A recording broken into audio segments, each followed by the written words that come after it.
આજના વિડીયોમાં આપણે ટેટ 2 એટલે કે વિદ્યા સહાયકની જે ભરતી આવવાની છે, જે ભરતી ચાલી રહી છે, જેમાં 6 થી 8 ધોરણમાં ટેટ 2નું ગણિત વિજ્ઞાનનું અંદાજિત મેરિટ કેટલું રહી શકે તેની ચર્ચા આપણે આજના વિડીયોમાં કરવાના છીએ। તેમજ ટેટ 8ની જે ભરતી ચાલી રહી છે બરાબર, એમાં દરેક વિષયનું તમને અંદાજિત મેરિટ કેટલું રહી શકે એટલે કે સંપૂર્ણ એનાલિસિસ જોવા માંગતા હોય તો આપણે આ વિડીયો જોશું। ટેટ 2માં દરેક વિષયનું મેરિટ ડાઉન જશે બરાબર, એની પાછળના ઘણા બધા કારણો જવાબદાર છે। સૌપ્રથમ તો વાત કરીએ તો ક્રમિક ભરતીની, તો ક્રમિક ભરતી તેમજ જગ્યાઓ જે છે તે પુષ્કળ હોવાના કારણે દરેક વિષયની જગ્યાઓ પુષ્કળ પ્રમાણમાં આવવાની છે અને જે ભરતી છે એ ક્રમિક ભરતી છે, જેનો ફાયદો બહુ મોટો થઈ શકે, કારણ કે ક્રમિક ભરતીના કારણે ટેટ 2 અને ટેટ 1નું મેરિટ ખૂબ જ ડાઉન થઈ શકે। તો ચાલો આજે આપણે વાત કરીએ ગણિત વિજ્ઞાનનું અંદાજિત મેરિટ કેટલું રહેશે। તો સૌથી પહેલાં આપણે વાત કરીએ આજે આપણે ગણિત વિજ્ઞાનના અંદાજિત મેરિટની। તો ગણિત વિજ્ઞાનનું અંદાજિત મેરિટ કેટલું રહી શકે? તો મિત્રો, અંદાજિત મેરિટની વાત કરતાં પહેલાં ગણિત વિજ્ઞાનની કુલ કેટલી જગ્યાઓ છે એના ઉપર આપણે એક નજર કરી લઈએ। તો ગણિત વિજ્ઞાનની જગ્યાની વાત કરીએ તો સૌપ્રથમ તમને ખ્યાલ હોય તો અત્યારે જિલ્લા ફેરબદલીનો કેમ્પ ચાલી રહ્યો છે।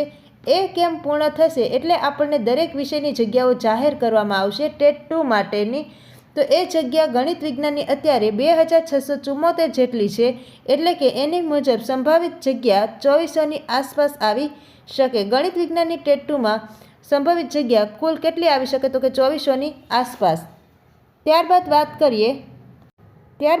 કરીએ ટેટ સેકન્ડરીમાં ગણિત વિજ્ઞાનની જગ્યાઓ। તો ટાટ સેકન્ડરી માધ્યમિકમાં ગણિત વિજ્ઞાનની કેટલી જગ્યાઓ આવે છે? કારણ કે ક્રમિક ભરતીના કારણે આ જગ્યાઓ પર મેરિટ નીચું જવા માટે જવાબદાર છે, એટલે ગણિત વિજ્ઞાનની માધ્યમિકમાં વાત કરીએ તો અંદાજિત જેટલી 1581 જેટલી જગ્યા છે। ત્યારબાદ વાત કરીએ ટાટ હાયર સેકન્ડરીમાં। તો કે ટાટ હાયર સેકન્ડરીમાં ગણિત વિજ્ઞાનની કેટલી જગ્યાઓ આવી શકે? તો તમને ગણિત વિજ્ઞાનમાં જે સબ્જેક્ટ આવે છે એ આવે છે બાયોલોજી, કેમેસ્ટ્રી, મેથ્સ અને ફિઝિક્સમાં। તો બાયોલોજીમાં 124 જેટલી જગ્યા આવી શકે, કેમેસ્ટ્રીમાં 129 જેટલી જગ્યા આવી શકે, મેથ્સમાં 99 જેટલી જગ્યા આવી શકે અને ફિઝિક્સમાં 121 જેટલી જગ્યા આવી શકે। ત્યારબાદ આપણે જોયું કે ટાટ હાયર સેકન્ડરીમાં ગણિત વિજ્ઞાનમાં કુલ કેટલી 473 જેટલી જગ્યાઓ આવી શકે। હવે વાત કરીએ આગળ। હવે આપણે જોયું કે ટેટ 2ની વાત કરીએ તો હજી સુધી આ જગ્યા જે છે એ ડિક્લેર કરવામાં આવી નથી, પરંતુ ટેટ 2માં જે સંભવિત જગ્યાઓ છે એ 2400+ આવી શકે એમ છે। ટાટ સેકન્ડરીમાં ગણિત વિજ્ઞાનમાં જગ્યાઓ 1581 જેટલી આવી શકે અને હાયર સેકન્ડરીમાં ગણિત વિજ્ઞાનમાં 473 જેટલી જગ્યા આવી શકે। અને ટેટ 2ની વાત કરીએ તો હજી આપણને આ જગ્યા ડિક્લેર કરી નથી, પરંતુ જાન્યુઆરીની શરૂઆતમાં છે કે આ જગ્યાઓ આપણને પૂરેપૂરી શક્યતા છે કે આ જગ્યાઓ આપણને ડિક્લેર કરી શકે અને સંભવિત જગ્યાઓ 4400થી પણ વધારે જગ્યા આવી શકે। આ જગ્યાઓ જે મેરિટ ડાઉન માટે જવાબદાર ગણી શકાય। તો ચાલો વાત કરીએ આગળ। હવે વાત કરીએ મિત્રો હરીફાઈમાં। તો કે હરીફાઈમાં કુલ કેટલા ઉમેદવારો રહી શકે?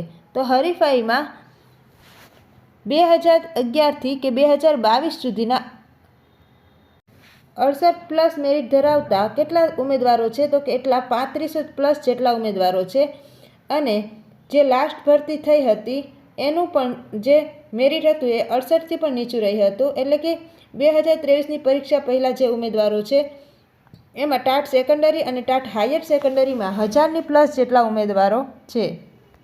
હરીફાઈમાં કેટલા ઉમેદવારો છે? તો કે 2011થી 2022 સુધીના 68+ મેરિટ ધરાવતા અંદાજિત 3500+ જેટલા છે। અને ત્યારબાદ વાત કરીએ તો 68+ મેરિટ ધરાવતા ઉમેદવારોની સંખ્યા, તો આમ જોઈએ તો એ 0 છે, કારણ કે જે લાસ્ટ ભરતી થઈ હતી એનું કટ ઓફ જોઈએ તો એ 68થી પણ નીચું રહ્યું હતું બરાબર। એટલે 2023ની પરીક્ષા પહેલાંના જે ઉમેદવારો છે કે જે મોસ્ટ ઓફ લાગી ગયા છે, જેનું મેરિટ સારું બને છે, એ 68+ મેરિટ થઈ શકે। એટલે કે 2023 પહેલાં જે પરીક્ષા લેવામાં આવી હતી ટેટ 2ની અને જે ઉમેદવારોનું મેરિટ સારું હોય એવા ઉમેદવારોની સંખ્યા સ્પર્ધામાં ખૂબ જ ઓછી છે।